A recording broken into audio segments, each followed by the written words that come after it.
everyone, welcome to my YouTube channel Banking Classmate. After results head ಆಫೀಸಿಂದ selected ಸ್ಟೂಡೆಂಟ್ಸ್ಗೆ ಒಂದು ಮೇಲ್ ಬರುತ್ತೆ. ಆ ಮೇಲಲ್ಲಿ 2 PDFs ಇರುತ್ತೆ. ಒಂದು ಆಫರ್ ಲೆಟರ್, ಆ ಆಫರ್ ಲೆಟರ್ಲಿ ವೆರಿಫಿಕೇಷನ್ ಡೇಟ್ ಮತ್ತು ಡಾಕ್ಯುಮೆಂಟ್ಸ್ನ ಯಾವುದನ್ನು ನಾವು ತಗೊಂಡು ಹೋಗಬೇಕು ಅನ್ನೋದನ್ನ ಮೆನ್ಷನ್ ಮಾಡಿರ್ತಾರೆ. ಆ್ಯಂಡ್ ಇನ್ನೂ ಒಂದು PDF ಬಂದು ಡಾಕ್ಯುಮೆಂಟ್ಸ್ ಫಾರ್ಮ್ಯಾಟ್ಸ್. ಈ ಡಾಕ್ಯುಮೆಂಟ್ಸ್ ಫಾರ್ಮ್ಯಾಟ್ಸ್ನ ಫಿಲ್ ಮಾಡಬೇಕಾದ್ರೆ ಸಾಕಷ್ಟು ಡೌಟ್ಸ್ ಬರುತ್ತೆ. ಆ್ಯಂಡ್ ನನಗೂ ಕೂಡ ಆ ಡೌಟ್ಸ್ ಇತ್ತು. ನಂದು ಈಗ ವೆರಿಫಿಕೇಷನ್ ಮುಗ್ದಿದೆ, ಆ ಡೌಟ್ಸ್ ಎಲ್ಲ ಕ್ಲಿಯರ್ ಆಗಿದೆ. ಆ್ಯಂಡ್ ಆಲ್ಮೋಸ್ಟ್ ಕರ್ನಾಟಕ ಗ್ರಾಮೀಣ ಬ್ಯಾಂಕ್ ಅವ್ರದ್ದು ವೆರಿಫಿಕೇಷನ್ ಮುಗ್ದಿದೆ.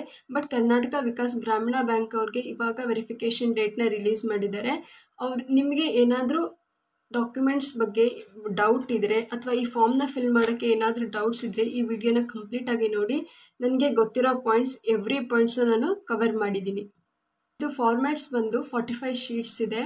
ಇದು ಫಸ್ಟ್ ಶೀಟ್ ಬಂದು ಬಯೋಡೇಟಾ. ಇದರಲ್ಲಿ ಬಯೋಡೇಟಾದಲ್ಲಿ ನಿಮ್ಮ ರೋಲ್ ನಂಬರ್, ನಿಮ್ಮದು ಪೋಸ್ಟ್ ಅಸಿಸ್ಟೆಂಟ್ ಮ್ಯಾನೇಜರ್ ಅಂತ ಫಿಲ್ ಮಾಡಿ, ಇಲ್ಲಿ ನಿಮ್ಮದು ಫೋಟೋ ಹಾಕಿ ಅದಕ್ಕೆ ಕ್ರಾಸ್ ಸೈನ್ ಮಾಡಿ.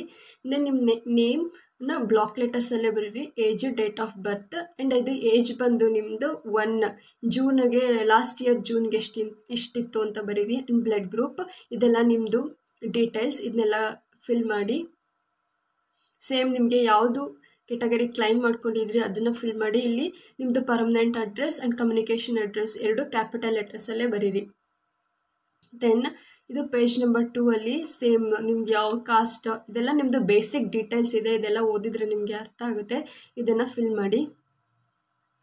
ನೆಕ್ಸ್ಟ್ ಇಲ್ಲೊಂದು ಕಾಲಮ್ ಇದೆ, 12th ನಿಮ್ಮದು ಡಿಪೆಂಡೆಂಟ್ ಪರ್ಸನ್ಸ್ ಯಾರು ಬರ್ತಾರೆ ನಿಮಗೆ ಅಂತ ಒಂದು ಕಾಲಮ್ ಇದೆ. ಈ ಕಾಲಮಲ್ಲಿ ನಮಗೆ ಅಲ್ಲಿ ಇನ್ಸ್ಟ್ರಕ್ಷನ್ ಕೊಟ್ಟಿರೋ ಪ್ರಕಾರ 18,000 ಮೇಲೆ ಸ್ಯಾಲ್ರಿ 1 ಮಂತಿಗೆ ಯಾರ್ದು ಬರುತ್ತೆ ಅವರು ಡಿಪೆಂಡೆಂಟ್ಸ್ ಆಗಲ್ವಂತೆ ನಿಮಗೆ. ಇವಾಗ ನಿಮ್ಮ ಫಾದರ್ದು 18,000 ಮೇಲೆ ಸ್ಯಾಲ್ರಿ ಬಂದರೆ ಅವರು ನಿಮಗೆ ಡಿಪೆಂಡೆಂಟ್ ಅಲ್ಲ. ಇಲ್ಲೆಲ್ಲ ನಿಮ್ಮ ಫಾದರ್ ನೇಮ್ನ ಬರೆಯೋಕ್ಕೆ ಹೋಗ್ಬಿಡಿ. ಆ್ಯಂಡ್ ಮದರ್ದು ಅಷ್ಟೇ 18,000 ಅವ್ರು ಕಂಬೈಂಡಾಗಿ ಹೇಳಿದ್ರು, ಫಾದರ್ ಆ್ಯಂಡ್ ಮದರ್ 18,000 ಮೇಲೆ ಸ್ಯಾಲ್ರಿ ಇದ್ದವರು ನಿಮಗೆ ಡಿಪೆಂಡೆಂಟ್ ಆಗಲ್ಲ ಅಂತ. ಸೊ ಇಲ್ಲಿ ನಿಮಗೆ ಯಾರು ಡಿಪೆಂಡೆಂಟ್ಸ್ ಬರ್ತಾರೆ ನೋಡಿ ಬರೀರಿ. ಇನ್ನು ನಿಮಗೆ ಸಿಸ್ಟರ್ಸ್ ಎಲ್ಲ ಇದ್ದರೆ ಅವ್ರದ್ದು ಸ್ಯಾಲ್ರಿ 18,000ಗಿನ್ನ ಕಡಿಮೆ ಅಥವಾ ಅವರು ನಿಮಗೆ ಸ್ಟೂಡೆಂಟ್ಸ್ ಆಗಿದ್ದರೆ ಅವ್ರದ್ದು ಡಿಪೆಂಡೆಂಟಿಗೆ ಬರುತ್ತೆ. ಅವ್ರ ಫೋನ್ ನಂಬರ್, ಅವ್ರು ನಿಮ್ಗೆ ಏನಾಗಬೇಕು, ಅವ್ರದ್ದು ಕೆಲಸ ಏನೋ, ಒಂದು ಮೊಬೈಲ್ ನಂಬರ್ನ ಫಿಲ್ ಮಾಡಿ. ಆ್ಯಂಡ್ ಇದೆಲ್ಲ ನಿಮ್ಮದು ಸ್ಟಡೀಸ್ ಬಗ್ಗೆ 10th ಸ್ಟ್ಯಾಂಡರ್ಡ್ 12th ಗ್ರ್ಯಾಜುಯೇಷನ್ ಎಲ್ಲೆಲ್ಲಿ ಮಾಡಿದ್ರಿ, ಇದು ಸಬ್ಜೆಕ್ಟ್ಸ್ ಗ್ರ್ಯಾಜುಯೇಷನ್ದು ಫಿಲ್ ಮಾಡಿ.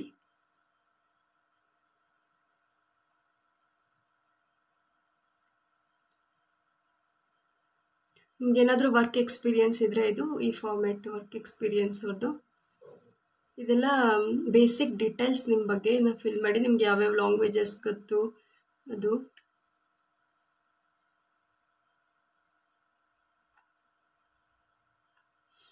ಇದು ಇಂಪಾರ್ಟೆಂಟು. ಇಲ್ಲಿ 2 ಗೆಜೆಟೆಡ್ ಪರ್ಸನ್ಸ್ನ ನಿಮ್ಮದು ಬಯೋಡೇಟಾನ ತೋರಿಸ್ಬಿಟ್ಟು ಅವ್ರಿಗೆ ಸೈನ್ ಮಾಡಿಸ್ಬೇಕು ನೀವು.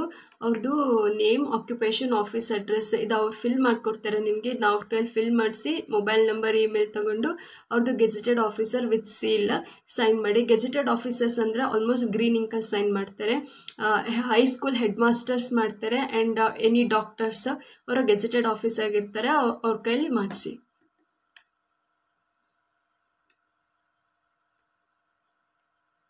ನೋಡಿ ನಿಮ್ಮದು ಯಾವ್ಯಾವ ಡಾಕ್ಯುಮೆಂಟ್ಸ್ ತೊಗೊಂಡು ಹೋಗ್ಬೇಕು ಅನ್ನೋದು ಇಲ್ಲಿದೆ. ಆನ್ಲೈನ್ ಅಪ್ಲಿಕೇಶನ್ ಇರಬೇಕು, ಫೋಟೋಸ್ ಇರಬೇಕು, ಇದೆಲ್ಲ ನೀವು ಓದ್ಕೊಳ್ಳಿ, ಇದು ನಿಮಗೆ ಗೊತ್ತಾಗುತ್ತೆ.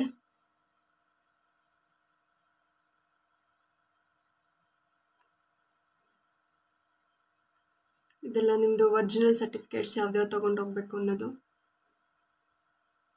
ಇಲ್ಲಿ ಐ ಅಂತ ಇದೆಯಲ್ಲ, ಅಲ್ಲಿ ಪಕ್ಕ ನಿಮ್ಮ ನೇಮ್ ಬರೀರಿ. ಇದು ಡಿಕ್ಲರೇಷನ್ ನೀವು ಕೊಡ್ತಾ ಇರೋದು.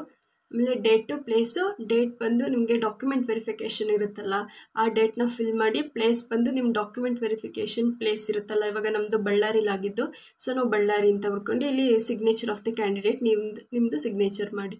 ಇದು ಆಫೀಸ್ ಯೂಸ್, ಅದನ್ನೇ ಬಿಡಿ. ಇದು ಅಷ್ಟೇ ಸೇಮ್. ಫ್ರಮ್ ನಿಮ್ಮ ನೇಮ್, ನಿಮ್ಮದು ಕಂಪ್ಲೀಟ್ ಡೀಟೇಲ್ಸ್ನ ಬರೀರಿ. ಆಧಾರ್ ಕಾರ್ಡಲ್ಲಿ ಅಡ್ರೆಸ್ ಇರುತ್ತೆ ನೋಡಿ, ವಿತ್ ಡೋರ್ ನಂಬರ್. ಫ್ರಮ್ ನಿಮ್ಮದು ಫ್ರಮ್ ನಿಮ್ಮ ಡೀಟೇಲ್ಸ್ನ ಇಲ್ಲಿ ಬರೀರಿ. Address of the near police station, ನಿಮ್ಮದು ನೀವು ಪೊಲೀಸ್ ವೆರಿಫಿಕೇಷನ್ ಮಾಡೋಕ್ಕಿರುತ್ತೆ. ಆ ಪೊಲೀಸ್ ವೆರಿಫಿಕೇಷನ್ ಮಾಡಿರ್ತೀರಲ್ಲ ಆ ಪೊಲೀಸ್ ವೆರಿಫಿಕೇಷನ್ದು ಡೀಟೇಲ್ಸ್ ಇಲ್ಲಿ ಬರೀರಿ. And same place, date, signature of the ಕ್ಯಾಂಡಿಡೇಟ್ನ ಹಾಕಿ. ಸೇಮ್ ಇದು ನಿಮ್ಮದು ಡೀಟೇಲ್ಸು. ಅಟೆಸ್ಟೇಷನ್ ಫಾರ್ಮಲ್ಲಿ ನೇಮ್ ಬರೀರಿ, ನಿಮ್ಮದು ನೇಮು. ಪ್ರೆಸೆಂಟ್ ಅಡ್ರೆಸ್, ನೀವು ಇವಾಗ ಬೇರೆ ಊರಲ್ಲಿ ಇರ್ತೀರಾ ಅಲ್ವಾ, ಆ ಊರ ಹೆಸರು ಬರೀರಿ. ಹೋಮ್ ಅಡ್ರೆಸ್ ಅಂತ ಅಂದರೆ ನಿಮ್ಮದು ಪರ್ಮನೆಂಟ್ ಅಡ್ರೆಸ್ ಆಗುತ್ತೆ, ಅದನ್ನ ಬರೀರಿ. ಆ್ಯಂಡ್ ನೀವು ಲಾಸ್ಟ್ 5 ಇಯರ್ಸಿಂದ ಎಲ್ಲಾದರೂ ಬೇರೆ ಕಡೆ ಇದ್ದರೆ ಅದ್ರ ಡೀಟೇಲ್ಸ್ನ, ನಿಮ್ದು ಎಷ್ಟು ವರ್ಷದಿಂದ ಎಷ್ಟು ವರ್ಷದವರೆಗೂ ಇದ್ದೀರಾ ಅಂತ ಅಡ್ರೆಸ್, ಇಲ್ಲಿ ಅಡ್ರೆಸ್ ಹಾಕಿ ಅದ್ರ ಅಡ್ರೆಸ್ ಡಿಸ್ಟಿಕ್ ಮತ್ತು ಹೆಡ್ ಕ್ವಾರ್ಟರ್ಸ್ನ ಕೇಳ್ತಾ ಇದ್ದಾರೆ ಅಷ್ಟೇ, ಇದು ಪಕ್ಕದ್ದು. ನಿಮ್ಮ ಫಾದರ್ ನೇಮ್ ಅವ್ರದ್ದು, ಪ್ರೆಸೆಂಟ್ ಅಡ್ರೆಸ್ ಆ್ಯಂಡ್ ಪೋಸ್ಟಲ್ ಅಡ್ರೆಸ್ನ ಫಿಲ್ ಮಾಡಿ. ಪರ್ಮನೆಂಟ್ ಹೋಮ್ ಅಡ್ರೆಸ್ ಅವ್ರದ್ದನ್ನ ಫಿಲ್ ಮಾಡಿ. ಅವ್ರ ಪ್ರೊಫೆಷನ್ ಏನು ಅನ್ನೋದನ್ನು ಫಿಲ್ ಮಾಡಿ. ಇದು ಸ್ಪೌಸ್ದು, ಅವ್ರದ್ದು ಅಡ್ರೆಸ್, ಅವ್ರದ್ದು ಪ್ರೊಫೆಷನ್. ಇದೆಲ್ಲ ಬೇಸಿಕ್ ನಿಮಗೆ ಗೊತ್ತಾಗುತ್ತೆ. ಇದೆಲ್ಲ ನಿಮ್ಮದು. Date of birth, percentage, age per matriculation ಎಲ್ಲ ನಿಮ್ಮದು ಫಿಲ್ ಮಾಡಿ.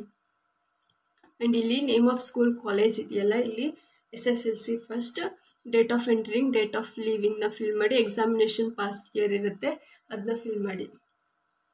Same next PUC, next degree, next post graduation ಮಾಡಿದ್ರೆ ಅದನ್ನು ಕೂಡ ಫಿಲ್ ಮಾಡಿ. ಇದು name of the family members. ಇಲ್ಲಿ ನಿಮ್ಮ ಫ್ಯಾಮಿಲಿ ಮೆಂಬರ್ಸ್ ಎಲ್ಲರ ನೇಮು ಬರೀರಿ. ಫಾದರ್, ಮದರ್, ಎಷ್ಟು ಜನ ಇದ್ದಾರೆ ಅಷ್ಟು ಜನದ್ದು ಬರೀರಿ. ಆ್ಯಂಡ್ ಅವ್ರದ್ದು ರಿಲೇಷನ್ಶಿಪ್ ಏನು ನಿಮ್ಮ ಜೊತೆ ಬರೀರಿ. ಆಕ್ಯುಪೇಷನ್ ಬರೀರಿ. ಅವ್ರದ್ದು ಆ್ಯನ್ಯುಯಲ್ ಇನ್ಕಮ್ ಬರೀರಿ. ವೆದರ್ ಡಿಪೆಂಡೆಡ್ ಆನ್ ಕ್ಯಾಂಡಿಡೇಟ್ಸ್ ಅಂತ ಇದೆಯಲ್ಲ, ಸೇಮ್ ಅಗೇನ್ 18,000 ಮೇಲಿರೋರನ್ನ ನೋ ಅಂತ ಬರೀರಿ. 18,000 ಒಳಗೆ ಇರೋರ್ದು ಎಸ್ ಅಂತ ಬರೀರಿ. ಸೇಮ್ ಇದು ಎಂಪ್ಲಾಯ್ಮೆಂಟ್ ಡೀಟೇಲ್ಸ್. ಇದು ನೀವೇನಾದ್ರು ವರ್ಕ್ ಮಾಡ್ತಾ ಇದ್ರೆ ಸೇಮ್ ಪ್ಲೇಸ್, ಡೇಟಿಗೆ ನಿಮ್ಮದು ಡಾಕ್ಯುಮೆಂಟ್ ವೆರಿಫಿಕೇಷನ್ ಇದು ಪ್ಲೇಸ್ ಮತ್ತು ವೆನ್ಯೂ ಹಾಕಲಿ, ಸಿಗ್ನೇಚರ್ ಮಾಡಿ. ಇಂಟಿಮಿಟಿ ಬಾಂಡ್ ನೆಕ್ಸ್ಟ್ ಪೇಜು. ಇದು ಮಾಡಿಸ್ಬೇಕಾದ್ರೆ ಸಾಕಷ್ಟು ಡೌಟ್ಸ್ ಇರುತ್ತೆ. ಇದರಲ್ಲಿ ಏನು ಬರುತ್ತೆ ಅದೆಲ್ಲ ಹೇಳ್ತೀನಿ ನೋಡಿ.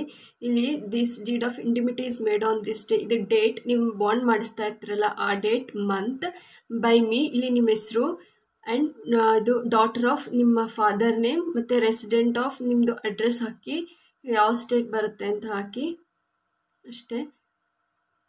ಇಲ್ಲಿ ಈ ಸ್ಪೇಸಿಗೆ ನಿಮ್ಮದು ಆಫರ್ ಲೆಟರ್ ಕಳಿಸಿರ್ತಾರಲ್ಲ ಆ ಡೇಟ್ನ ಹಾಕಿ. ನಿಮಗೆ ಮೇಲ್ ಬಂದಿರುತ್ತೆ ಅಲ್ವಾ, ಆ ಡೇಟ್ನ ಫಿಲ್ ಮಾಡಿ.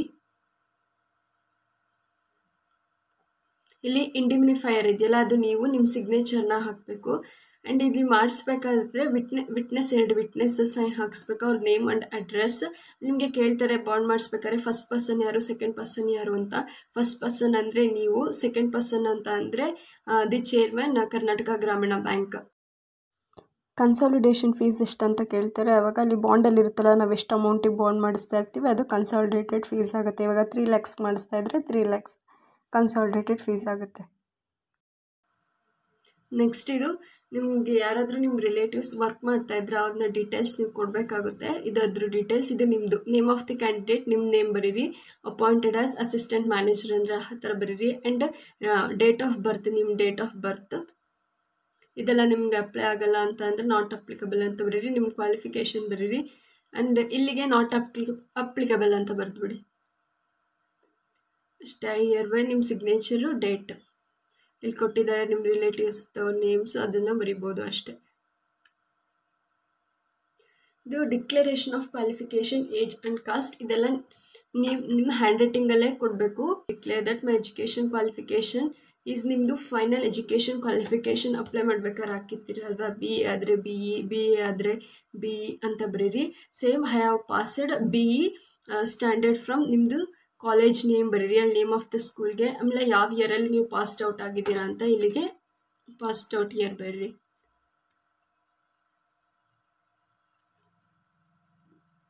ಆ್ಯಂಡ್ ಇಲ್ಲಿದೆ ಪೋಸ್ಟ್ ಆಫ್ ಅಸಿಸ್ಟೆಂಟ್ ಮ್ಯಾನೇಜರ್, ಇಲ್ಲಿ ಅಸಿಸ್ಟೆಂಟ್ ಮ್ಯಾನೇಜರ್ ಬರೀರಿ. ಸೇಮ್ ಇಲ್ಲಿ ನಿಮ್ದು ಯಾವ ಕಮ್ಯುನಿಟಿ, OBC ಬಂದರೆ OBC ಬರೀರಿ. ಇಲ್ಲಿ ಎನ್ಯುಮರೇಟೆಡ್ ಇನ್ ಒಂದು ನಂಬರ್ ಇರುತ್ತೆ, ನಿಮ್ಮದು ಸರ್ಟಿಫಿಕೇಟಲ್ಲಿ ನಂಬರ್ ಇರುತ್ತೆ, ಅದನ್ನು ನೋಡಿ ಇಲ್ಲಿ ಫಿಲ್ ಮಾಡಿ. ಸೇಮ್ ನಿಮ್ಮ ಫೈತ್ಫುಲಿ ನಿಮ್ಮ ಸಿಗ್ನೇಚರ್ ಹಾಕಿ, ನಿಮ್ಮ ನೇಮ್ ಕ್ಯಾಪಿಟಲ್ ಲೆಟರ್ಸ್ ಬರೀರಿ, ನಿಮ್ಮದು ಅಡ್ರೆಸ್ ಬರೀರಿ. ಸೇಮ್ ಫ್ರಮ್ ನಿಮ್ಮದು ಅಡ್ರೆಸ್ ಟು ಕರ್ನಾಟಕ ಗ್ರಾಮೀಣ ಬ್ಯಾಂಕ್ ಚೇರ್ಮನ್ ಅವ್ರಿಗೆ. ಇಲ್ಲಿ ನೆಕ್ಸ್ಟ್ ಇದು ಏನಂತ ಅಂದರೆ ಡಿಕ್ಲರೇಷನ್ ಆಫ್ ಪಾನ್, ನಿಮ್ಮ ಹತ್ರ ಪಾನ್ ಇದೆ ಅಂತ. ಸೇಮ್ ಅಪಾಯಿಂಟ್ಮೆಂಟ್ ನಂಬರ್ ನಿಮಗೆ ಮೇಲ್ ಬಂದಿರುತ್ತೆ, ಅಲ್ಲಿ ಸೈಡಲ್ಲಿರುತ್ತೆ ರೆಫರೆನ್ಸ್ ನಂಬರ್ ಅಂತ, ಅದನ್ನು ಇಲ್ಲಿ ಫಿಲ್ ಮಾಡಿ. ಡೇಟೆಡ್ ಅಂದರೆ ನಿಮಗೆ ಯಾವತ್ತು ಮೇಲ್ ಬಂದಿರುತ್ತೆ ಆಫರ್ ಲೆಟರ್, ಅದನ್ನು ಡೇಟ್ನ ಫಿಲ್ ಮಾಡಿ. ನಿಮಗೆ ಪ್ಯಾನ್ ಕಾರ್ಡ್ ಇತ್ತು ಅಂತ ಅಂದರೆ ನಿಮ್ಮ ಪ್ಯಾನ್ ಕಾರ್ಡ್ ನಂಬರ್ ಬರೀರಿ, ಇಲ್ಲ ಅಂತ ಅಂದರೆ ಇದನ್ನು ಟಿಕ್ ಮಾಡಿ.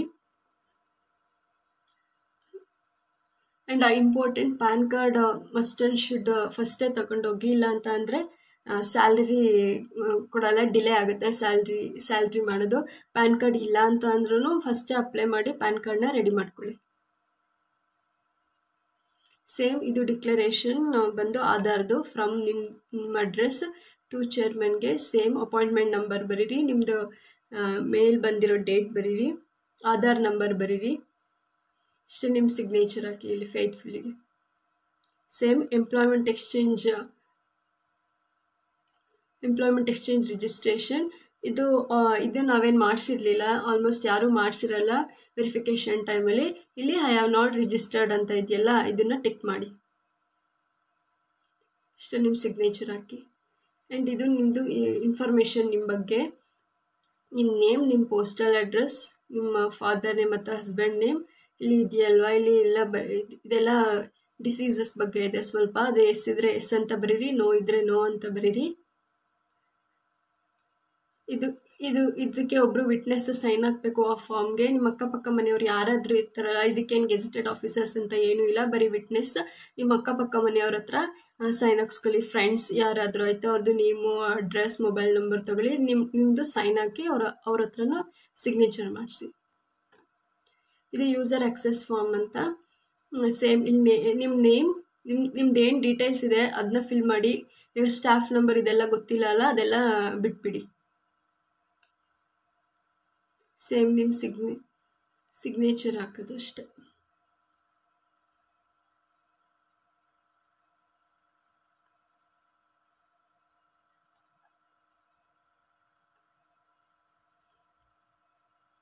ಇದು ನಿಮ್ಮದು ಮದುವೆ ಆಗಿದೆಯಾ ಅಂತ ನಿಮ್ಮ ನೇಮ್ ಬರೀರಿ, ಡಾಟರ್ ಆಫ್ ನಿಮ್ಮ ಫಾದರ್ ನೇಮ್ ಬರೀರಿ. ನಿಮ್ಮ ಮದುವೆ ಆಗಿದ್ರೆ ಮ್ಯಾರಿಡ್ ಅಂತ ಬರೀರಿ, ಮದುವೆ ಆಗಿಲ್ಲ ಅಂತ ಅಂದರೆ ಅನ್ಮ್ಯಾರಿಡ್ ಅಂತ ಬರೀರಿ. ನಿಮ್ಗೆ ಯಾವುದು ಅಪ್ಲೈ ಆಗುತ್ತೆ ಅದನ್ನು ಟಿಕ್ ಮಾಡಿ. ಸೇಮ್ ನೀವು ಡೇಟ್ ಮತ್ತು ಸಿಗ್ನೇಚರ್ನ ಫಿಲ್ ಮಾಡಿ. ಸೇಮ್ ಇಲ್ಲಿ ನಿಮ್ಮ ಹೆಸರು,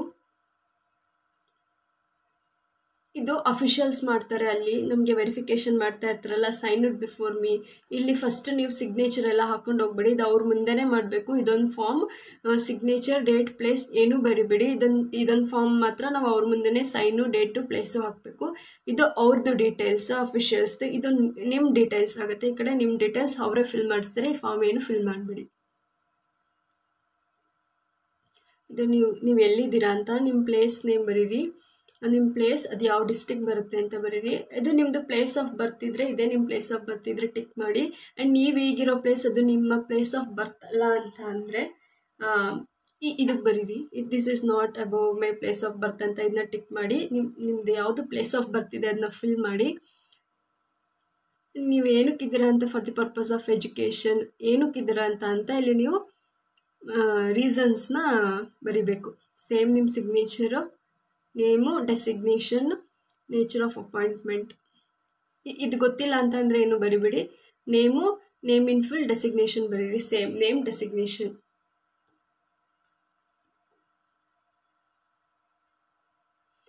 ಇದಂತೂ ತುಂಬ ಇಂಪಾರ್ಟೆಂಟ್. ನಾವೆಲ್ಲ ಟೈಮ್ ತೊಗೊತಾ ಇರೋದು ಇದರಲ್ಲೇ ಈ ಫಾರ್ಮ್ನ ಫಿಲ್ ಮಾಡೋಕ್ಕೆ ಅಂತ ಅಲ್ಲಿ ನಮಗೆ ಅಫಿಷಿಯಲ್ಸ್ ಹೇಳ್ತಾ ಇದ್ರು. ಇಲ್ಲಿ ಪ್ರಾಪರ್ಟಿ, ಹೌಸ್ ನೋಡಿ, ಇಲ್ಲಿ ಪ್ರಾಪರ್ಟಿ, ಹೌಸ್ ಅಂತ ಎಲ್ಲ ಇದೆಯಲ್ಲ, ಇದು residential house details, commercial building, plots. ಇದು ನಿಮ್ಮ ಪೇರೆಂಟ್ಸ್, ನಿಮ್ಮ ಸಿಸ್ಟರ್ಸ್ ಯಾರದೇ ನೇಮ್ ಇದ್ರೋ ಅವ್ರದ್ದು ನೀವು ಫಿಲ್ ಮಾಡ್ಬೋದು. ಇವಾಗ ಹೋಮ್ ನಿಮ್ಮ ಅಮ್ಮನ ನೇಮಲ್ಲಿದೆ ಅಂತ ಅಂದರೆ ನಿಮ್ಮ ಅಮ್ಮನ ನೇಮಲ್ಲಿ ಬರೀರಿ. ಅದು ಸೈಜ್ ಎಷ್ಟಿದೆ, ಅದರ ಲೊಕೇಶನ್, ಒಂದು ಡೇಟ್, ನೀವು ಅದನ್ನು ಯಾವಾಗ ತೊಗೊಂಡಿದ್ದು, ಅದ್ರ ವ್ಯಾಲ್ಯೂ ಎಷ್ಟಿತ್ತು, ಆ್ಯಂಡ್ ಅದು ಸೋರ್ಸ್ ಆಫ್ ಫಂಡ್ಸ್. ಇವಾಗ ಆ್ಯನ್ಸೆಸ್ಟ್ರಲ್ ಅಂತ ಇದ್ದರೆ ಆ್ಯನ್ಸೆಸ್ಟ್ರಲ್ ಅಂತ ಬರೀರಿ. ಇಲ್ಲ ನೀವೇ ಓನಾಗಿ ಮಾಡ್ಕೊಂಡಿದ್ರೆ ಫ್ರಮ್ ಸೇವಿಂಗ್ಸ್, ಆ ಥರ ಒಂದು ಸೋರ್ಸ್ ಆಫ್ ಫಂಡ್ಸ್ನ ನೀವು ಇಲ್ಲಿ ಮೆನ್ಷನ್ ಮಾಡಿ. ಅದು ಪ್ರೆಸೆಂಟ್ ವ್ಯಾಲ್ಯೂನ ಮೆನ್ಷನ್ ಮಾಡಿ. ಇನ್ಫಾರ್ಮ್ ಟು ಬ್ಯಾಂಕ್ ಆನ್, ಇದು ಹಾಗೆ ಖಾಲಿ ಬಿಟ್ಟಿದ್ದೆ ನಾನು, ಇದೇನು ಪ್ರಾಬ್ಲಮ್ ಆಗಲ್ಲ, ಅದು ಹಂಗೆ ಖಾಲಿ ಬಿಡಿ. ಇದು ನಿಮ್ಮದು ನಿಮ್ಮ ಪೇರೆಂಟ್ಸ್ ಅವ್ರದ್ದು ಡೀಟೇಲ್ಸ್. ಆ್ಯಂಡ್ ಈ ಟೋಟಲ್ ವ್ಯಾಲ್ಯೂನ ನಿಮಗೆ ಏನಾದರೂ ಡೌಟ್ಸ್ ಇತ್ತು ಅಂತ ಅಂದರೆ ಇಲ್ಲಿ ಇವಾಗ ಅಗ್ರಿಕಲ್ಚರ್ ಲ್ಯಾಂಡು ಇರುತ್ತೆ, ರೆಸಿಡೆನ್ಷಿಯಲ್ ಹೌಸು ಇರುತ್ತೆ. ಇಲ್ಲಿ ಬರುತ್ತೆ ಅಲ್ವಾ ಟೋಟಲ್ ವ್ಯಾಲ್ಯೂನ, ಅದು ಅವರೇ ಹೇಳ್ತಾರೆ ಸರ್ರು. ಅವಾಗ ಇಲ್ಲಿ ಟೋಟಲ್ ವ್ಯಾಲ್ಯೂ ಬರೆದು ಸಿಗ್ನೇಚರು ಸೈನ್ ಮಾಡಿ. ಸೇಮ್ ಮೂವಬಲ್ ಪ್ರಾಪರ್ಟೀಸ್ ನಿಮ್ಮ ಹತ್ರ ಏನಾದರೂ ಇದ್ದರೆ, ಶೇರ್ಸು, ಬಾಂಡ್ಸು, ನಿಮ್ಮ ಫ್ಯಾಮಿಲಿ ಮೆಂಬರ್ಸ್ ಹತ್ರ ಯಾರ ಹತ್ರನಾದರೂ ಇದ್ದರೆ ಇಲ್ಲಿ ಫಿಲ್ ಮಾಡಿ. Same total value, present value ಎಲ್ಲ ಕೇಳುತ್ತೆ, ಅದನ್ನು ಫಿಲ್ ಮಾಡಿ ಅಷ್ಟೇ.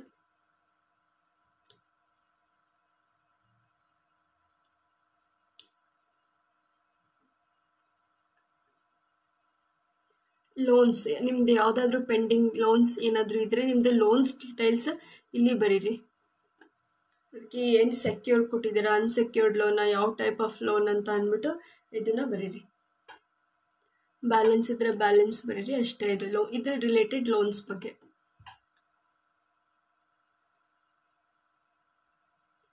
ಇದು ಈ form appendix 1, form 1, form 2, form 3, form 4 ಇದು ರಿಲೇಟೆಡ್ ಟು ನಮ್ಮದು ಕ್ಯಾಂಡಿಡೇಟ್ಸ್ ಬಗ್ಗೆ.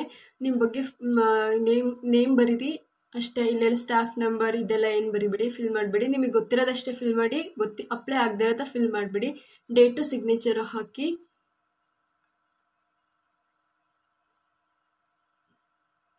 ಇಲ್ಲಿ ಸೆಲ್ಫ್ ನೀವಾದರೆ ಸೆಲ್ಫ್ ಹಾಕ್ತೀರಾ. ನೆಕ್ಸ್ಟ್ ಸ್ಪೌಸ್ ಆದರೆ ಅವ್ರದನ್ನ ಫಾರ್ಮ್ನ ಡೀಟೇಲ್ಸ್ ಮಾಡಿ. ಇಲ್ಲಿ ನಿಮ್ಮದು ಸೆಲ್ಫ್ ಅಂತ ಬರುತ್ತೆ. ಡಿಪೆಂಡೆನ್ಸ್ ಇರ್ತಾರಲ್ಲ ಅವ್ರದ್ದು ಡೀಟೇಲ್ಸ್ ಅವ್ರದ್ದಿದ್ರೆ ಫಿಲ್ ಮಾಡಿ. ಯಾವುದು ಇಲ್ಲ ಅಂತಂದರೆ ಜಸ್ಟ್ ಸೆಲ್ಫ್ ನಿಮ್ಮದನ್ನ ಫಿಲ್ ಮಾಡಿ.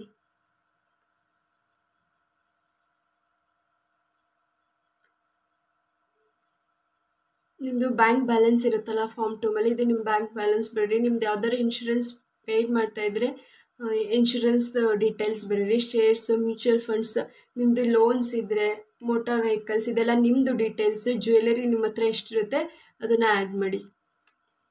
ಫರ್ನಿಚರ್ಸ್ ಇದ್ದರೆ ಫರ್ನಿಚರ್ಸ್ ಬರೀರಿ. ಇದ್ರ ಸಿಗ್ನೇಚರು, ನೇಮ್, ಡೇಟ್ ಇದೆಲ್ಲ ನಿಮ್ಮದು ಡೀಟೇಲ್ಸು ಫುಲ್ಲು.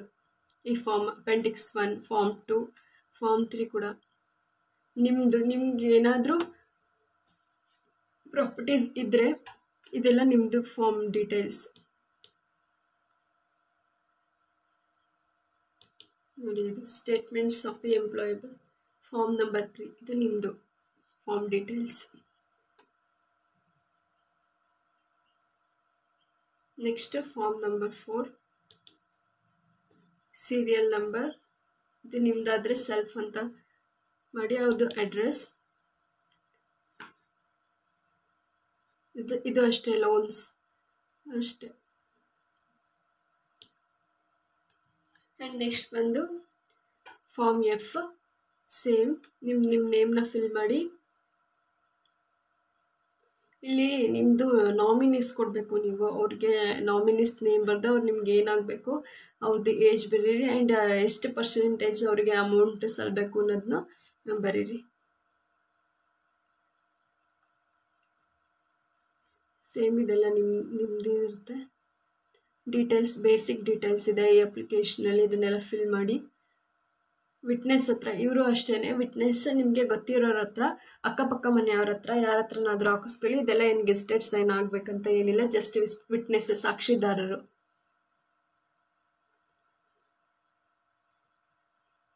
ಇದೆಲ್ಲ ಸರ್ಟಿಫಿಕೇಷನ್ ಬೈ ಎಂಪ್ಲಾಯರ್ ಅಂತ ಇದೆಯಲ್ಲ, ಅದೆಲ್ಲ ಅಫಿಷಿಯಲ್ಸ್ ಮಾಡ್ಕೊತಾರೆ, ಅದನ್ನೇನು ಫಿಲ್ ಮಾಡಿಬಿಡಿ. ಆ್ಯಂಡ್ ಇದು ನಾಮಿನೇಷನ್ಸ್ ಟು ವೇರಿಯಸ್ ಸ್ಕೀಮ್ಸ್ ಫಾರ್ಮ್ನ ಸೇಮ್ ನಿಮ್ಮ ನೇಮ್ ಆಫ್ ದಿ ಎಂಪ್ಲಾಯಿ, ನಿಮ್ಮ ನೇಮ್ ಬರೀರಿ. ಸ್ಟಾಫ್ ನಂಬರ್ ಎಲ್ಲ ಖಾಲಿ ಬಿಡಿ. ನಿಮ್ಮದು ಫಾದರ್ ಇದ್ದರೆ ಫಾದರ್ಗೆ ಟಿಕ್ ಮಾಡಿ, ಅವ್ರ ನೇಮ್ ಬರೀರಿ ಅಷ್ಟೇ. ಡೇಟ್ ಆಫ್ ಬರ್ತ್ ಸೇಮ್ ನಿಮ್ಮದು ನೇಮ್ ಆಫ್ ದಿ ಮೆಂಬರ್ಸ್. ನೀವು ಯಾರ್ದು ಗ್ರೂಪ್ ಟರ್ಮ್ ಇನ್ಶೂರೆನ್ಸ್ ಸ್ಕೀಮಿಂಗ್ ಮಾಡಬೇಕು ಅಂತ ಇದ್ದೀರಾ ಅವ್ರನ್ನ ನೇಮ್ ಬರೀರಿ, ಅವ್ರ ಡೇಟ್ ಆಫ್ ಬರ್ತ್ ಬರೀರಿ. ರಿಲೇಷನ್ಶಿಪ್ ವಿತ್ ನಿಮಗೆ ಏನಾಗಬೇಕು ಅವರು ಫಾದರ್ ಮದರ್ ಅಂತ ಬರೀರಿ. And proportion to we which submitted ಅಂತ ಇದೆಯಲ್ಲ, ಅದು ಎಷ್ಟು ಪ್ರಪೋರ್ಷನ್ ಸಿಗಬೇಕು ಅವ್ರಿಗೆ ಅಂತ ಮಾಡಿ.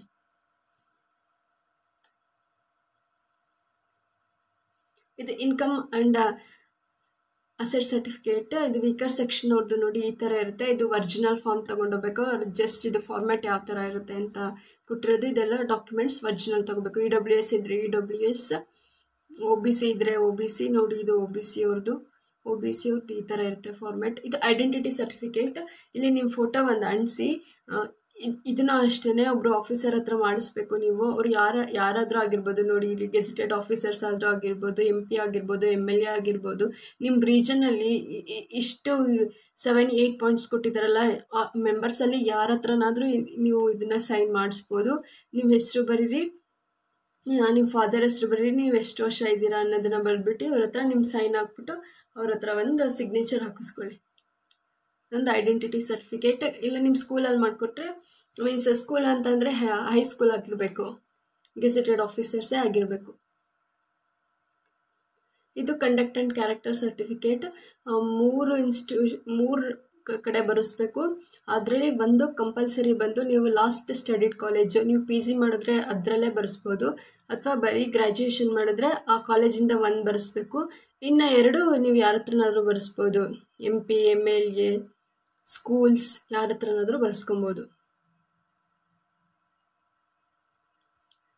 ಮೆಡಿಕಲ್ ಫಿಟ್ನೆಸ್ ಸರ್ಟಿಫಿಕೇಟ್ ನೀವು ಡಿಸ್ಟ್ರಿಕ್ಟ್ ಹಾಸ್ಪಿಟಲ್ಗೆ ಹೋಗಿ ಮಾಡಿಸ್ಬೇಕು.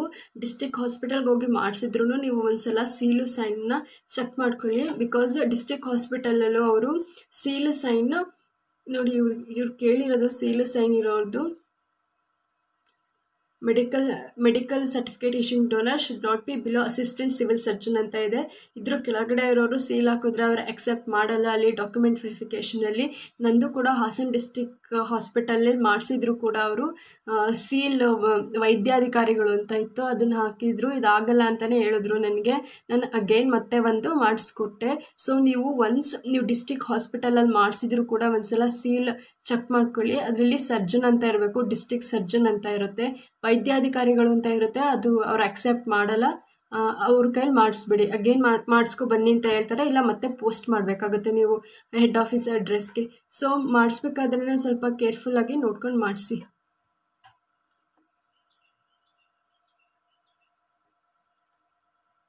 ನೀವು ಮುಂಚೆ ಏನಾದರೂ ವರ್ಕ್ ಮಾಡ್ತಾ ಇದ್ರೆ ಇದು ಅವ್ರಿಗೆ ಫಾರ್ಮು. ಇನ್ನು ಈ ಪೇಜ್ ನಂಬರ್ ಬಂತು, ನಿಮ್ಮದು ಡಿಪೆಂಡೆಂಟ್ಸ್ ಇರುತ್ತಲ್ಲ ಅವ್ರದ್ದು ಡೀಟೇಲ್ಸ್ನ ಪ್ರೊವೈಡ್ ಮಾಡಬೇಕಾಗಿರುತ್ತೆ. ಅವರು ನಿಮ್ಮ ಫ್ಯಾಮಿಲಿ ಮೆಂಬರ್ ರಿಲೇಷನ್ಶಿಪ್ ಫಾದರ್ ಇದ್ದರೆ ಫಾದರ್ ಅಂತ ಬರೀರಿ, ಮದರ್ ಇದ್ದರೆ ಮದರ್ ಅಂತ ಬರೀರಿ. ಇದು ಫುಲ್ ಅವ್ರದ್ದು ಡೀಟೇಲ್ಸ್. ಆ್ಯಂಡ್ ಅವರು ನಿಮಗೆ ಡಿಪೆಂಡೆಂಟ್ ಆಗಿಲ್ಲ ಅಂದರೂ ಈ ಕಾಲಮ್ನ ಫಿಲ್ ಮಾಡ್ಬೋದಂತೆ. ಬಟ್ ಇಲ್ಲಿ ಡಿಪೆಂಡೆಂಟ್ಗೆ ಎಸ್ ಆರ್ ನೋ ಅಂತ ಇದೆಯಲ್ಲ, ಇದಕ್ಕೆ ನೀವು ನೋ ಅಂತ ಹಾಕಿ. ಅವರು ಡಿಪೆಂಡ್ ಆಗಿಲ್ಲ ಅಂತ ಅಂದರೆ ನೋ ಅಂತ ಹಾಕಿ, ಡಿಪೆಂಡ್ ಆಗಿದ್ದರೆ ಎಸ್ ಅಂತ ಹಾಕಿ. ನೋಡಿ ಈ ಥರ ಸುಮಾರು ನಂಬರ್ 2 ಇದಕ್ಕೆ ಬೇರೆಯವ್ರನ್ನ ಬರಿಬೋದು. ಅದೇ ಅವರು ಡಿಪೆಂಡ್ ಆಗಿದ್ದರೆ ನೀವು ಎಸ್ ಅಂತ ಬರೀರಿ, ಡಿಪೆಂಡ್ ಆಗಿಲ್ಲ ಅಂತ ಅಂದರೆ ನೋ ಬರೀರಿ. ಇದೆಲ್ಲ ಅವ್ರದ್ದು ಡೀಟೇಲ್ಸ್, ಅವ್ರ ನೇಮು, ಅವ್ರದ್ದು ಪ್ಲೇಸ್ ಆಫ್ ಬರ್ತ್, ಇದು ಅವ್ರದ್ದು ಡೀಟೇಲ್ಸ್. ಆ ಥರ ನೀವು ಈ ಥರ ಫಾರ್ಮ್ಸಲ್ಲಿ ಫಿಲ್ ಮಾಡ್ಬೋದು. ಇದು ನಮಗೆ ID ಕಾರ್ಡ್ ಕೊಡೋದಕ್ಕೆ ಇದೊಂದು ಫಾರ್ಮ್ನ ಫಿಲ್ ಮಾಡಿಸ್ಕೊತಾರೆ. ಅದು ನೇಮ್ ಆಫ್ ದ ಎಂಪ್ಲಾಯರ್, ನಿಮ್ಮನ್ನ ನೇಮ್ ಬರೀರಿ ಕ್ಯಾಪಿಟಲ್ ಲೆಟರ್ಸಲ್ಲಿ, ಡೆಸಿಗ್ನೇಷನ್ ಬರೀರಿ, ನಿಮ್ಮದು ಏನು ಡೆಸಿಗ್ನೇಷನಿಗೆ ಅಪಾಯಿಂಟ್ ಆಗಿದೆ ಅಂತ. Next mobile number, email ID ಮತ್ತು ಡೇಟ್ ಆಫ್ ಬರ್ತ್, ನಿಮ್ಮ ಬ್ಲಡ್ ಗ್ರೂಪ್ ಬರ್ದು ನಿಮ್ಮದು ಸಿಗ್ನೇಚರ್ ಹಾಕಿ. ಆಮೇಲೆ ಇದಕ್ಕೆ 2 ಫೋಟೋಗ್ರಾಫ್ ಕೇಳ್ತಾರೆ. ಈ ಫೋಟೋಸ್ ಅಲ್ಲದೆ ಎಕ್ಸ್ಟ್ರಾ 6 ಫೋಟೋಸ್ ಕೇಳ್ತಾರೆ. ಟೋಟಲಿ 8 ಫೋಟೋಸ್ ಬೇಕು, ಒಂದೇ ಥರ ಕೊಡಿ ಅಂತ ಕೇಳಿದರು. ಸೊ ಆದಷ್ಟು ಒಂದೇ ಥರ ಫೋಟೋಸ್ನ ನೀವು ತಗೊಂಡೋಗಿ. ಅಷ್ಟೇ, ಇದು ಇಷ್ಟು ಬಂದು 45 ಪೇಜಸ್ ಕಂಪ್ಲೀಟ್ ಆಗುತ್ತೆ. ಇದು ಅಲ್ಲದೆ ಒಂದೇ ಒಂದು ಡಾಕ್ಯುಮೆಂಟ್ ಎಕ್ಸ್ಟ್ರಾ ನಾವು ತೊಗೊಂಡೋಗ್ಬೇಕು ಅಂತಂದರೆ ಎಲ್ಲ ಫಾರ್ಮೆಟ್ಸು ಕೊಟ್ಟಿದ್ದಾರೆ. ಯಾವ ಫಾರ್ಮೆಟ್ಸ್ ಇಲ್ಲ ಅಂತಂದರೆ ಪೊಲೀಸ್ ವೆರಿಫಿಕೇಷನ್ದು ಒಂದು ಫಾರ್ಮೆಟ್ ನಾವು ಪೊಲೀಸ್ ವೆರಿಫೈ ಮಾಡಿಸ್ಬೇಕಾದ್ರೆ ಸಿಂಧು ಪೋರ್ಟಲಲ್ಲಿ ಹೋಗಿ ಅಪ್ಲೈ ಮಾಡಬೇಕು, ಪೊಲೀಸ್ ವೆರಿಫಿಕೇಷನ್ ಅಂತ, ಜಾಬ್ ಪರ್ಪಸ್ಗೆ ಅಂತ ಹೇಳಿ. ನೆಕ್ಸ್ಟ್ ನೀವು ಅಪ್ಲೈ ಮಾಡಿರ್ತೀರಲ್ಲ ಪೊಲೀಸ್ ಸ್ಟೇಷನ್ಗೆ ಹೋಗಿ ನಾವು ಪೊಲೀಸ್ ವೆರಿಫಿಕೇಷನ್ ಮಾಡಿಸ್ಬೇಕು ಅಂತ ಹೇಳಿದ್ರೆ ಅವರು ನಿಮ್ಮ ಹತ್ರ ಫಾರ್ಮೆಟ್ಸ್ನ ನಿಮ್ಮ ಹತ್ರ ಡೀಟೇಲ್ಸ್ನ ಕಲೆಕ್ಟ್ ಮಾಡಿ ಫಿಲ್ ಮಾಡ್ಕೊತಾರೆ. ಆ್ಯಂಡ್ ವಿಟ್ನೆಸ್ ಬೇಕು, ಅದಕ್ಕೂ ಕೂಡ 2 ಬೇಕು. ನಿಮ್ಮದು ಯಾವುದು ಆಧಾರಲ್ಲಿ ನಿಮ್ಮದು ಅಡ್ರೆಸ್ ಇರುತ್ತಲ್ಲ, ಸೇಮ್ ಅಡ್ರೆಸ್ಸಿಂದ ನಿಮಗೆ 2 ವಿಟ್ನೆಸ್ ಬೇಕಾಗಿರುತ್ತೆ. ಅವ್ರನ್ನ ಕರ್ಕೊಂಡೋಗಿ ಇವ್ರು ನಮಗೆ ಗೊತ್ತು ಅಂತ ಸೈನ್ ಮಾಡಿಸ್ಬೇಕು. ವಿಟ್ನೆಸ್ ಸೇಮ್ ಅಡ್ರೆಸ್ ಇರಬೇಕು, ನಿಮ್ಮ ಅಡ್ರೆಸ್ಸು ಮತ್ತು ಅವ್ರ ಅಡ್ರೆಸ್ಸು ಸೇಮ್ ಇದ್ದರೆ ಅವರು ಮಾಡಿಕೊಡ್ತಾರೆ ನಿಮಗೆ ಪೊಲೀಸ್ ಸರ್ಟಿಫಿಕೇಟ್. ಆಮೇಲೆ ಅಲ್ಲಿ ಮಾಡಿಸಿ ಆದಮೇಲೆ ಒಂದು 7 ಡೇಸ್ ಆದಮೇಲೆ ನೀವು ಡೌನ್ಲೋಡ್ ಮಾಡ್ಕೊಳ್ಳೋದು. Same income certificate and caste certificate download ಮಾಡ್ಕೊತಿರಲ್ಲ, ಅದೇ ಥರ ಸೇಮ್ ಸೇವಾ ಸಿಂಧು ಪೋರ್ಟಲ್ಗೆ ಹೋಗಿ ಡೌನ್ಲೋಡ್ ಮಾಡ್ಕೋಬೋದು. ನೀವು ಡಾಕ್ಯುಮೆಂಟ್ ವೆರಿಫಿಕೇಷನ್ ಹೋಗಬೇಕಾದ್ರೆ ಏನೇನು ತೊಗೊಂಡೋಗ್ಬೇಕು ಅನ್ನೋದನ್ನ ಹೇಳ್ತೀನಿ. ಫಸ್ಟು ನಿಮ್ಮದು ಫೈನಲ್ ಸ್ಕೋರ್ ಕಾರ್ಡ್, ಫೈನಲ್ ಜನವರಿ 1 ಬಂದಿರುತ್ತಲ್ಲ ಅದು ಫೈನಲ್ ಸ್ಕೋರ್ ಕಾರ್ಡ್, ಮತ್ತು ಆನ್ಲೈನ್ ಅಪ್ಲಿಕೇಶನ್ ತೊಗೊಂಡೋಗ್ಬೇಕು. ನೆಕ್ಸ್ಟು ಬಯೋಡೇಟಾ, ಈ 45 ಶೀಟ್ಸಲ್ಲಿ first starting sheets 6 sheets biodata ಇದೆ, ಅದನ್ನು ಫಿಲ್ ಮಾಡಿ ಫಸ್ಟು ಬಯೋಡೇಟಾ ಹಾಕಬೇಕು. ಅದನ್ನು ಒಂದು ಸೆಟ್ಟು ನಿಮ್ಮ ಹ್ಯಾಂಡ್ ರೈಟಿಂಗಲ್ಲಿ ಇರೋದು, ಇನ್ನೊಂದು ಸೆಟ್ಟು ಒಂದು ಜೆರಾಕ್ಸ್ ಮಾಡಿ ಇಟ್ಕೊಳ್ಳಿ. ಅದನ್ನು ಕೇಳ್ತಾರೆ. ಒಂದು ಸೆಟ್ ಒರಿಜಿನಲ್, ಒಂದು ಸೆಟ್ ಜೆರಾಕ್ಸ್ನ ಕೇಳ್ತಾರೆ. ತೋರಿಸ್ತೀನಿ ನೋಡಿ. ಇಲ್ಲಿವರೆಗೂ ನಿಮ್ಮದು ಬಯೋಡೇಟಾ ಬರುತ್ತೆ. ಇಲ್ಲಿವರೆಗೂ ಸೈನ್ ಹಾಕಿಸಿ ಆದಮೇಲೆ ಇಲ್ಲಿವರೆಗೂ ನಿಮ್ಮದು ಅಪ್ ಟು ಪೇಜ್ ನಂಬರ್ 6ವರೆಗೂ ನಿಮ್ಮದು ಬಯೋಡೇಟಾ. ನಿಮ್ಮದು ಒರಿಜಿನಲ್ ಒಂದು ಸೇಮ್ ಅದೇ ಸೆಟ್ಟು ಜೆರಾಕ್ಸ್ ಮಾಡಿ ಒಂದು ಕಾಪಿ ಇಟ್ಕೊಳ್ಳಿ. ಅದಾದಮೇಲೆ ನಿಮ್ಮದು ಒರಿಜಿನಲ್ಸ್ನ ಏನೇನು ತೊಗೊಂಡು ಹೋಗ್ಬೇಕು ಅಂತ ಅಂದರೆ marks cards, 10th PUC and sem marks card, consolidated marks card ಮತ್ತು ಕಾನ್ವೊಕೇಶನ್, ಇದೆಲ್ಲದು ಒರಿಜಿನಲ್ಲೇ ಇರಬೇಕು. ಪ್ಲಸ್ ಒಂದು ಸೆಟ್ ಜೆರಾಕ್ಸ್ ಮಾಡಿಸ್ಕೊಳ್ಳಿ. ಇನ್ನು ಪೊಲೀಸ್ ಸರ್ಟಿಫಿಕೇಟ್, ವೆರಿಫಿಕೇಷನ್ ಸರ್ಟಿಫಿಕೇಟ್ ಮತ್ತು ಮೆಡಿಕಲ್ ಸರ್ಟಿಫಿಕೇಟ್, ಸಿಬಿಲ್, ಇದು 3 ಒರಿಜಿನಲ್ ಇರಬೇಕು. ಇದನ್ನ ಅವ್ರೇನು ಜೆರಾಕ್ಸ್ನ ಕೇಳಲ್ಲ. ನೆಕ್ಸ್ಟ್ ಇನ್ನೇನಂತ ಅಂದರೆ SSLC ಮಾರ್ಕ್ಸ್ ಕಾರ್ಡ್ದು ಜೆರಾಕ್ಸ್ 2 ಎಕ್ಸ್ಟ್ರಾ ಇಟ್ಕೊಳ್ಳಿ. ಒಂದು ನಿಮ್ಮದು ಡೇಟ್ ಆಫ್ ಬರ್ತದ ಒಂದು ಡಿಕ್ಲರೇಷನ್ಗೆ ಒಂದು ಕೇಳ್ತಾರೆ. ಇನ್ನು ಒಂದು ಬಂದು ನಿಮ್ಮದು ಕನ್ನಡ ಲ್ಯಾಂಗ್ವೇಜ್ ಪ್ರೊಫಿಷಿಯನ್ಸಿ ಇರುತ್ತಲ್ಲ, ಲೋಕಲ್ ಲ್ಯಾಂಗ್ವೇಜ್ ಕೇಳ್ತಾರೆ ಅಲ್ವಾ, ಅದಕ್ಕೆ ಒಂದು SSLC ಮಾರ್ಕ್ಸ್ ಕಾರ್ಡ್ 2 ಶೀಟ್ ಇಟ್ಕೊಳ್ಳಿ, 2 ಜೆರಾಕ್ಸ್ ಕೇಳ್ತಾರೆ. ಇನ್ನು ಪ್ಯಾನ್ ಕಾರ್ಡ್, ಆಧಾರ್ ಕಾರ್ಡ್ ಕೂಡ ಡಿಕ್ಲರೇಷನ್ ಪ್ಯಾನ್ ಕಾರ್ಡ್ ಮತ್ತು ಆಧಾರ್ ಕಾರ್ಡ್ ಇಲ್ಲಿ ಈ ಫಾರ್ಮ್ಯಾಟ್ಸಲ್ಲಿ ಇತ್ತು ಅಲ್ವಾ, ಆ ಫಾರ್ಮ್ಯಾಟ್ಸಿಗೆ ಒಂದು ನಾವು ಜೆರಾಕ್ಸ್ನ ಅಟ್ಯಾಚ್ ಮಾಡಬೇಕಾಗುತ್ತೆ. ಅದೆರಡು ಜೆರಾಕ್ಸ್ನ ಇಟ್ಕೊಳ್ಳಿ. ಅದನ್ನು ಬಿಟ್ಟರೆ ಇಲ್ಲಿಂದ ಅಟೆಸ್ಟೇಷನ್ ಫಾರ್ಮ್ ಇದೆಯಲ್ಲ, ಇಲ್ಲಿಂದ ನೆಕ್ಸ್ಟ್ ಫಾರ್ಮ್ಯಾಟ್ಸ್ ಎಲ್ಲದೂ ಒಂದೇ, ನೀವು ಬರ್ದಿರೋದು ಅಷ್ಟೇ. ಇದನ್ನೇನೋ ಅವರು ಮತ್ತೆ ಜೆರಾಕ್ಸ್ನ ಕೇಳಲ್ಲ. ಇನ್ ಕೇಸ್ ನೀವೇನಾದರೂ ತಪ್ಪು ಬರೆದ್ರು ಅವರೇ ನಿಮಗೆ ಫಾರ್ಮ್ ಕೊಡ್ತಾರೆ. ಇನ್ಫರ್ ಸೈಡ್ ನೀವು ಖಾಲಿ ಇರೋದನ್ನ, ಈ ಫಾರ್ಮ್ಯಾಟ್ಸ್ನ ಅಟೆಸ್ಟೇಷನ್ ಫಾರ್ಮಿಂದ ಖಾಲಿ ಇರೋದನ್ನ ಒಂದೊಂದು ಸೆಟ್ ತೊಗೊಂಡೋಗಿ ಅಕಸ್ಮಾತ್ ನೀವೇನಾದರೂ ಇಲ್ಲಿ ಮಿಸ್ ಮಾಡಿದ್ರೆ ಅವರು ಹೇಳ್ತಾರೆ, ಆವಾಗ ನೀವು ಅಲ್ಲೇ ಬರ್ಕೊಡ್ಬೋದು. ಆ್ಯಂಡ್ ಏನು ತಲೆ ಕೆಡಿಸ್ಕೋಬೇಡಿ, ಒಂದು ಮಿಸ್ಸಾಗಿ ಅಕಸ್ಮಾತ್ ನಿಮಗೆ ಡಾಕ್ಯುಮೆಂಟ್ಸ್ ತಗೊಂಡು ಹೋಗೋಕ್ಕಾಗಿಲ್ಲ ಅಂತ ಅಂದರೆ ಅವ್ರಿಗೆ ಹೇಳಿದ್ರೆ ಅವರು ಪೋಸ್ಟ್ ಮಾಡಿ ಅಂತ ಹೇಳ್ತಾರೆ. ವಿತಿನ್ ಜಾಯ್ನಿಂಗ್ ಡೇಟ್ ಪೋಸ್ಟ್ ಮಾಡಬೇಕಾಗಿರುತ್ತೆ. ಒಂದು 10 days ಒಳಗೆ ವೆರಿಫಿಕೇಷನ್ ಆಗುತ್ತಲ್ಲ, 10 days ಒಳಗೆ ನಾವು ಪೋಸ್ಟ್ ಮಾಡ್ಬೋದಾಗಿರುತ್ತೆ. ಅದಕ್ಕೆ ಏನು ಪೊಲೀಸ್ ವೆರಿಫಿಕೇಷನ್ ಕೆಲವರು ಅಪ್ಲೈ ಮಾಡಿರ್ತಾರೆ, ಅದಿನ್ನೂ ಬಂದಿರಲ್ಲ. ಅದಕ್ಕೆ ಏನು ವರಿ ಮಾಡ್ಕೊಬಿಡಿ. ಅಕ್ಲಾಜ್ಮೆಂಟ್ ಎಲ್ಲ ಇಟ್ಕೊಳ್ಳಿ ಕರೆಕ್ಟಾಗಿ. ಅಕ್ಲಾಜ್ಮೆಂಟ್ ಏನು ಬೇಡ ಅಂತ ಅಂದ್ಬಿಟ್ಟು ಎಲ್ಲೂ ಬಿಸಾಕ್ಬಿಡಿ. ಅದನ್ನ ಇಟ್ಕೊಂಡ್ರೆ ಅದನ್ನು ತೋರಿಸಿದ್ರೆ ಅವರು ನಿಮಗೆ ಡೇಟ್ ಕೊಡ್ತಾರೆ, ನಿಮಗೆ ನೀವು ಪೋಸ್ಟ್ ಮಾಡಬೇಕಾಗುತ್ತೆ ಹೆಡ್ ಆಫೀಸ್ಗೆ. ಸೊ ಐ ಹೋಪ್ ನಿಮ್ಗೆ ಏನಾದರೂ ಡೌಟ್ಸ್ ಇದ್ದರೆ ಕಮೆಂಟ್ ಮಾಡಿ, ನಾನು ಕಮೆಂಟ್ಸಿಗೆ ರೆಸ್ಪಾಂಡ್ ಮಾಡ್ತೀನಿ. For more banking updates, subscribe this YouTube channel and thank you for watching.